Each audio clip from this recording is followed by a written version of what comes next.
This is Percy Jackson's The Lightning Thief, Chapter 15. Listen to this. A god buys us cheeseburgers. This guy's always hungry. The next afternoon, June 14th, 7 days before the solstice, our train rolled into Denver. We hadn't eaten since the night before in the dining car somewhere in Kansas. We hadn't taken a shower since Half Blood Hill, and I was sure that was obvious. Let's try to contact Chiron, Annabeth said. I want him to talk with the. I want to tell him about your talk with the river spirit. We can't use phones, right?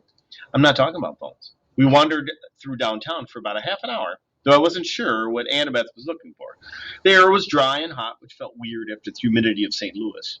Everywhere we turned, the Rocky Mountains seemed to be staring at me like a tidal wave about ready to crash into the city. Finally, we found an empty do-it-yourself car wash. We veered toward the stall farthest from the street, keeping our eyes open for patrol cars. We were three adolescents hanging out at a car wash without a car. Any cop worth his donuts would figure out we're up to no good. What exactly are we doing? I asked as Grover took out the spray gun. It's 75 cents, he grumbled. I've only got 2 quarters left. Annabeth? No look at me. The dining car wiped me out. I fished out my last bit of change and passed Grover a quarter, which left me 2 nickels and 1 drachma from Medusa's place. Excellent. We could do it with a spray bottle, of course, but the connection isn't as good, and my arm gets tired of pumping. What are you talking about? He fed in the quarters and set the knob to fine mist. IMing. Instant messaging? Iris messaging, Annabeth corrected. The rainbow goddess Iris carries messages for the gods. If you know how to ask, and she's not too busy, she'll do the same for half-bloods. You summon the goddess with a spray gun? Grover pointed the nozzle in the air, and the water hissed out a thick white mist. Unless you know an easier way to make a rainbow. Sure enough, late afternoon light filtered through the vapor and broke into colors. Annabeth held her palm out to me. Drachma, please. I handed it over. She raised the coin over her head. Oh, goddess, accept our offering. She threw the drachma over the rainbow. It disappeared into a golden shimmer.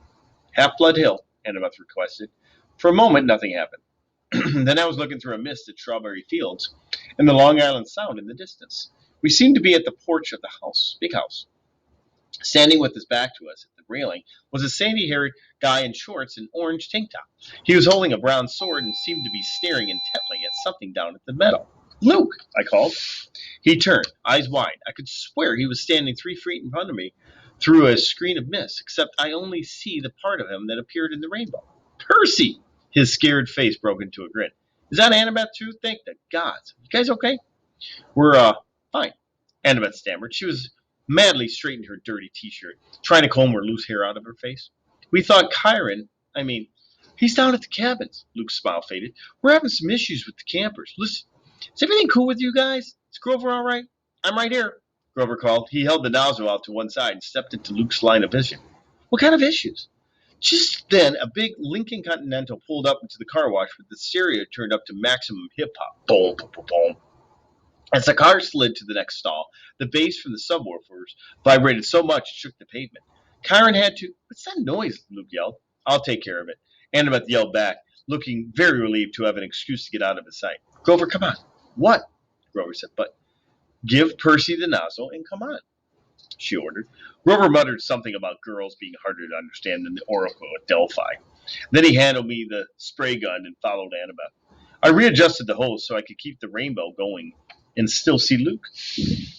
Chiron had to break up a fight, Luke shouted to me over the music. Things are pretty tense here, Percy. Word leaked out about Zeus-Poseidon standoff. We're still not sure how, probably the same scumbag who summoned the Hellhound.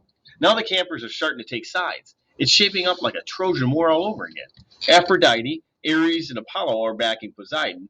More or less, Athena's backing Zeus. I shuddered to think that. Clarice's cabin would ever be on my dad's side for anything. In the next stall, I heard Annabeth, some guys arguing with each other, and the music's volume decreased drastically. So what's your status? Luke asked me. Chiron would be sorry he missed you. I told him pretty much everything, including my dreams. I felt so good to see him. Felt like I was back at camp even for a few minutes. That I didn't realize how long I had talked until the beeper went off in the spray machine, and I realized I had only 1 more minute before the water shut off. I wish I could be there, Luke told me. We can't help much from here, I'm afraid. But listen, it had to be Hades who took the master bolt. He was there at Olympus at the winter solstice. I was chaperone at a field trip, and we saw him. But Chiron said the gods can't take each other's magic items directly. That's true, Luke said, looking troubled. Still, Hades has the Helm of Darkness. How could anybody else sneak into the throne room and steal the Master Bolt? You'd have to be invisible. We were both silent, until Luke seemed to realize what he'd said. Oh, hey, he protested. I didn't mean Annabeth. She and I have known each other forever. She would never, she's like a little sister to me. I wonder if Annabeth would like that description. In the next stall, the music stopped completely. A man screamed in terror. Car door slammed and the Lincoln peeled out of the car wash. You better go see what that was, Luke said. Listen, are you wearing the flying shoes? I'd feel better if I knew that they've done you some good. Oh, yeah. I tried not to sound like a guilty liar. Yeah, they've come in handy. Really? He grinned. They fit in everything. The water shut off. The mist started to evaporate. Well, take care of yourself out there in Denver, Luke called, his voice getting fainter. And tell Grover it'll be better this time. Nobody will get turned into a pine tree if he just. But the mist was gone, and Luke's image faded to nothing. I was alone in a wet, empty car wash stall. Annabeth and Grover came around the corner laughing, but stopped when they saw my face. Annabeth's face faded. What happened, Percy? What did Luke say? Not much, I lied, my stomach feeling as empty as the big three. Come on, let's go find some dinner.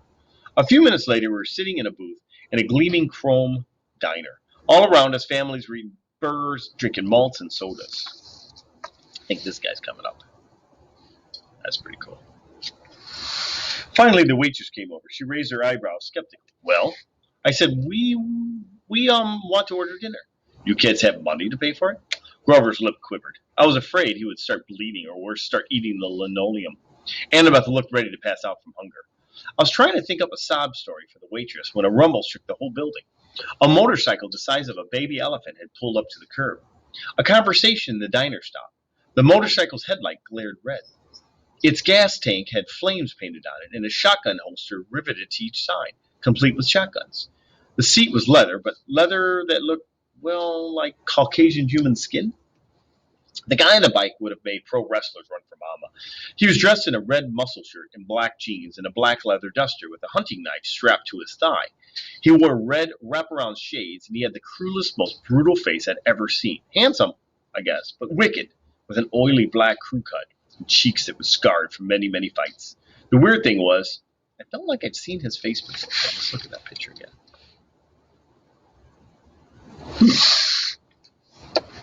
As he walked through the diner, a hot, dry wind blew through the place. All the people rose as if they were hypnotized, but the biker waved his hand dismissively and they all sat down again. Everybody went back to their conversations. The waitress blinked as if someone had just pressed the rewind button on her brain. She asked us again, you kids have money to pay for this? The biker said, it's on me. He slid into our booth, which was way too small for him, and crowded Annabeth against the window. He looked up at the waitress, who was gaping at him, and said, are you still there? He pointed at her, and she stiffened. She turned as if she had been spun around, then marched back toward the kitchen. The biker looked at me. I couldn't see his eyes behind the red shades, but bad feelings started boiling in my stomach. Anger, resentment, bitterness. I wanted to hit a wall. I wanted to pick a fight with somebody. Who did this guy think he was? He gave me a wicked grin. So you're old Seaweed's kid, huh? I should have been surprised or scared, but instead I felt like I was looking at my stepdad, Gabe. I wanted to rip this guy's head off. What's it to you? Annabeth's eyes flashed me a warning. Percy, this is... The biker raised his hand. It's okay, he said. I don't mind a little attitude, as long as you remember who's the boss. You know who I am, little cousin? Then it struck me why this guy looked familiar. He had the same vicious sneer as some of the kids at Camp Half-Blood, the ones in Cabin 5. You're Clarice's dad, I said. Ares, god of war. Ares grinned and took off his shades. Where his eyes should have been, there was only fire. Empty sockets glowing with miniature nuclear explosions. That's right, punk. I heard you broke Clarice's spear. She was asking for it. Probably. That's cool. I don't fight my kids. Fights, you know. That's what I'm here about. I heard you're in town. I guess I got a little proposition for you. The waitress came back with heaping trays of food. Cheeseburgers, fries, onion rings, and chocolate shakes. Ares handed her a few gold drachmas. She looked nervously at the coins. But these aren't... Ares pulled out his huge knife and started cleaning his fingernails. Problem, sweetheart? The waitress swallowed, then left with the gold. You can't do that, I told Ares. You can't just threaten people with a knife. Ares laughed. You kidding? I love this country.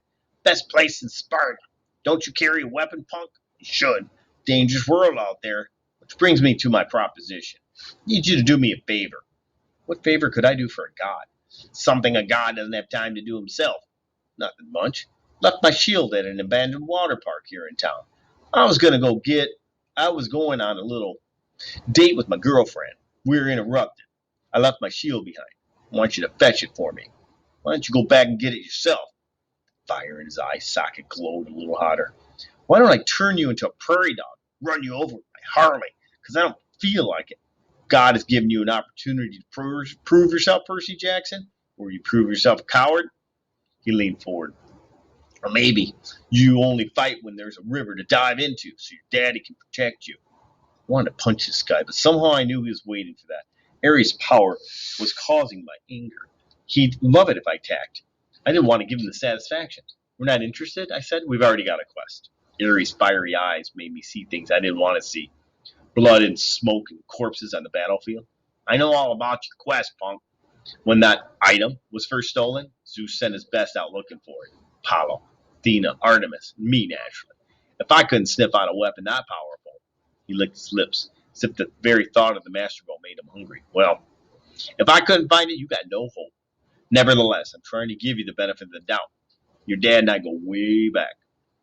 After all, I'm the one who told him my suspicions about old corpse breath. You told him Hades stole the bowl? Sure. Framing someone to start a war? Oldest trick in the book. I recognized it immediately in a way you got me to thank for your little quest. Thanks, I grumbled. Hey, I'm a generous guy. Just do my little job and I'll help you on your way. I'll arrange a ride west for you and your friends. We're doing fine on our own. Yeah, right. No money, no wheels, no clue what you're up against. Help me out, and maybe I'll tell you something you need to know. Something about your mom. My mom? He grinned. That got your attention. The water park is a mile west of Delancey. You can't miss it. Look for the Tunnel of Love ride. What interrupted your date? I asked. Something scare you off? Ares bared his teeth. But I'd seen his threatening look before on Clarice. There's something false about it, almost nervous. Lucky you met me, punk, and not one of the other Olympians. They're not as rudeness as I am. I'll meet you back here when you're done. Don't disappoint me. After that, I must have fainted or fallen into a trance because when I opened my eyes again, Ares was gone. I might have thought the conversation had been a dream, but Annabeth and Grover's expression told me otherwise. Not good, Grover said. Ares sought you out, Percy? This is not good. I stared out the window. The motorcycle had disappeared. Did Ares really know something about my mom? Or was he just playing with me? Now that he was gone, all the anger had drained out of me. I realized Ares must love to mess with people's emotions. That was his power, cranking up the passion so badly they clouded your ability to think. It's probably some kind of trick, I said. Forget Ares. Let's just go. We can't, Annabeth said. Look, I hate Ares as much as anybody, but you don't ignore the gods unless you want serious bad fortune. He wasn't kidding about turning you into a rodent. I looked down at my cheeseburger, which suddenly didn't seem so appetizing. Why does he need us? Maybe it's a problem that requires brains, Annabeth said. Ares has strength. That's all he has. Even strength has to bow to wisdom sometimes. But this water park, he acted almost scared. What would make a war god run away like that? Annabeth and Grover glanced nervously at each other. Annabeth said, I'm afraid we'll have to find out. The sun was sinking behind the mountains behind the time we found the water park. Judging from the sign, it had all said Waterland. Did Ares really say something about my mom, or was he just playing with me? Now that he was gone, all the anger had drained out of me. I realized Ares must love to mess with people's emotions. That was his power, cranking up the passion so badly they clouded their ability to think. It's probably some kind of trick, I said. Forget Ares. Let's just go. We can't. Look, I hate Ares as much as anybody, but you don't ignore the gods unless you want serious bad fortune. He wasn't kidding about turning you into a rodent. I think I read that. I looked down at my cheeseburger. Why does he need us? Oh, I said this. But this water park, he acted almost scared. Why would he want? Why would? What would make a war god run away like that? Annabeth and Grover glanced nervously at each other. Annabeth said, I'm afraid we'll have to find out. The sun was sinking behind the mountains by the time we found the water park. Judging from the sign, it once had been called Waterland, but now some kind of letters were smashed out, so it read, What Rad? The main gate was padlocked and toppled with barbed wire. Inside, huge dry water slides and Tubes and pipes curled everywhere, leading to empty pools. Old tickets and advertisements fluttered around the asphalt. With night coming on, the place looked sad and creepy.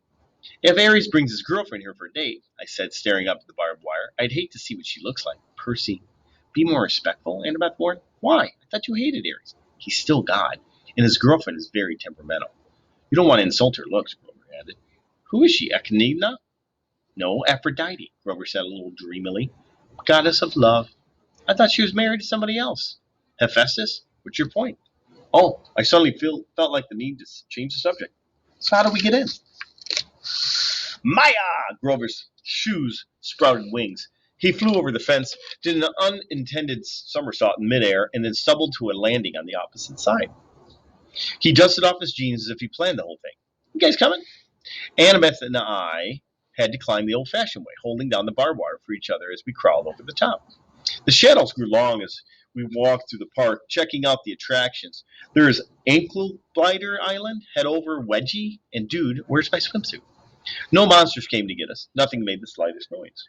We found a souvenir shop that had been left open. Merchandise still lined the shelf.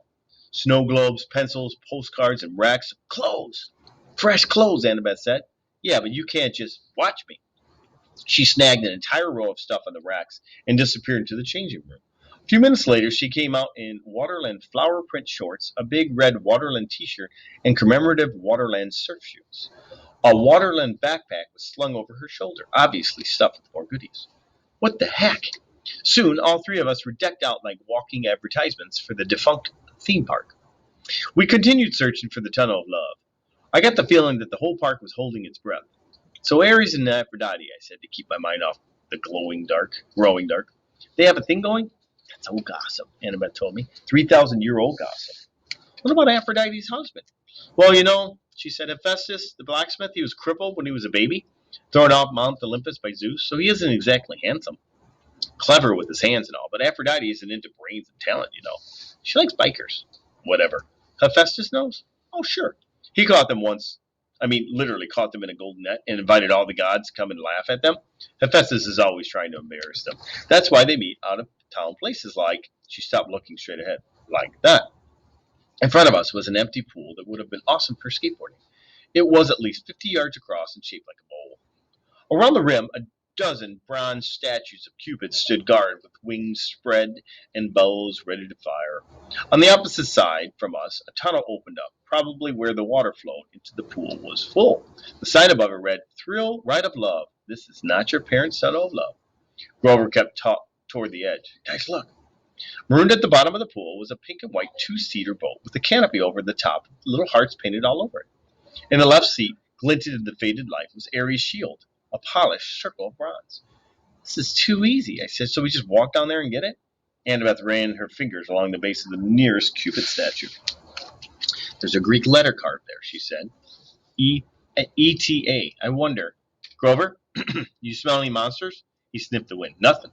Nothing like in the Ark, and you didn't smell Echinidna? Nothing, or really nothing? Grover looked hurt. I told you that was underground. Okay, I'm sorry. I took a deep breath. I'm going down there. I'm going with you. Grover didn't sound too enthusiastic, and I got the feeling he was trying to make up for what happened in St. Louis. No, I told him. I want you to stay at the top with the flying shoes. You're the Red Baron, a flying ace, remember? I'll be counting on you for backup in case something goes wrong. Grover puffed out his chest a little. Sure. What could go wrong? I don't know. Just a feeling. Annabeth, come with me. Are you kidding? She looked at me as if I just dropped from the moon. Her cheeks were bright red. What's the problem now? I demanded. Me go with you to the thrill ride of love? How embarrassing is that? What if somebody saw me? Who's going to see you? But my face was burning now. Leave it to a girl to make everything complicated. Fine, I told her. I'll do it myself. But when I started down the side of the pool, she followed me, muttering about how boys always mess things up. We reached the boat. The shield was propped on one seat, and next to it was a lady's silk scarf. I tried to imagine Ares and Aphrodite here, a couple of gods meeting in a junked-out amusement park. Why? Then I noticed something I hadn't seen from the top. Mirrors all the way up to the rim of the pool, facing this spot. We could see ourselves no matter which direction we looked. That must be it. While Ares and Aphrodite were smooching each other the other day, they could look at their favorite people, themselves. I picked up the scarf. It shimmered pink, and the perfume was indescribable. Rose or mountain laurel, something good. I smiled, a little dreamy, and was about to rub the scarf against my cheek when Annabeth ripped it out of my hand and stuffed it in her pocket. Oh, no, you don't. Stay away from that love magic. What? Just get the shield, seaweed brain, and let's get out of here. The moment I touched the shield, I knew we were in trouble. My hand broke through something that had been connected to the dashboard. A cobweb, I thought. But then I looked at a strand of it on his palm and saw it was some kind of metal filament. So fine it was almost invisible. Tripwire. Wait, Annabeth said. Too late. There's another Greek letter on the other side. ETA. This is a trap. Noise erupted all around us. Millions of gears grinding as if the whole pool were turning into one giant machine. Grover yelled, Guys! Up on the rim, the Cupid statues were drawing their bows into firing positions. Before I could suggest taking cover, they shot. Not at us. They fired at each other across the rim of the pool. Silky cables from the arrows arching over the pool. This is kind of what we're looking at. We can come out. So all these are shooting at each other, and they're trying to go down to get the shield. Here's the shield. Cool picture. And anchoring when they landed to form a huge golden asterisk. Oh, I can't see that. The smaller metallic threads started weaving together magically between the main strands, making this net. We have to get out, I said. Duh. I grabbed the shield and we ran, but going up the slope of the pool was not as easy as going down. Come on. He was trying to hold open a section of the net for us, but whenever he touched it, the golden threads started to wrap around his heads. The Cupid's heads popped open. Out came video cameras. Spotlights rose up all around the pool, blinding us with illumination, and a loudspeaker voice boomed, Live to Olympus in 1 minute, 59 seconds, 58. Hephaestus, Annabeth screamed. I'm so stupid. I can't see that now. Where's I'm so stupid? ETA is H. He made this trap to catch his wife with Ares. Now we're going to be broadcast to Olympus and look like absolute fools.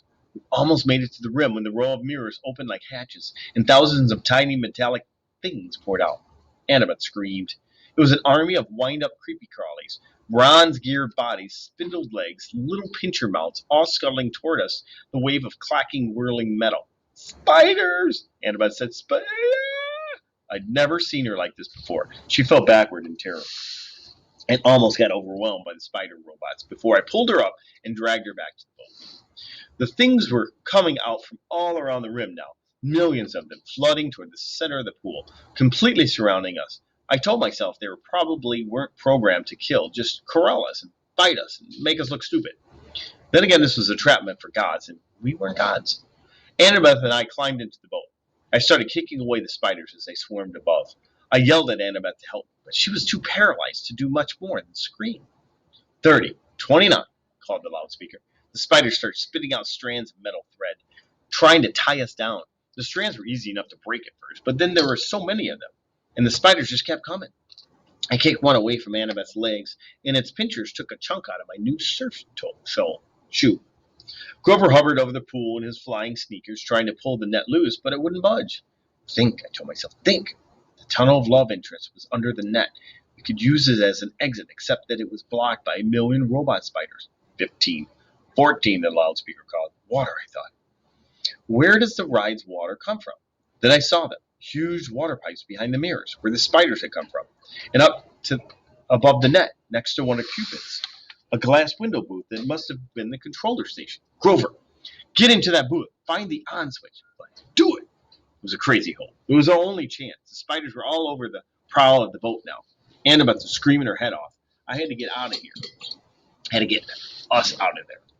Grover was in the controller's booth now, slamming away at the buttons. 5, 4. Grover looked at me hopelessly, raising his hands. He was letting me know that he'd pushed every button, but still nothing was happening.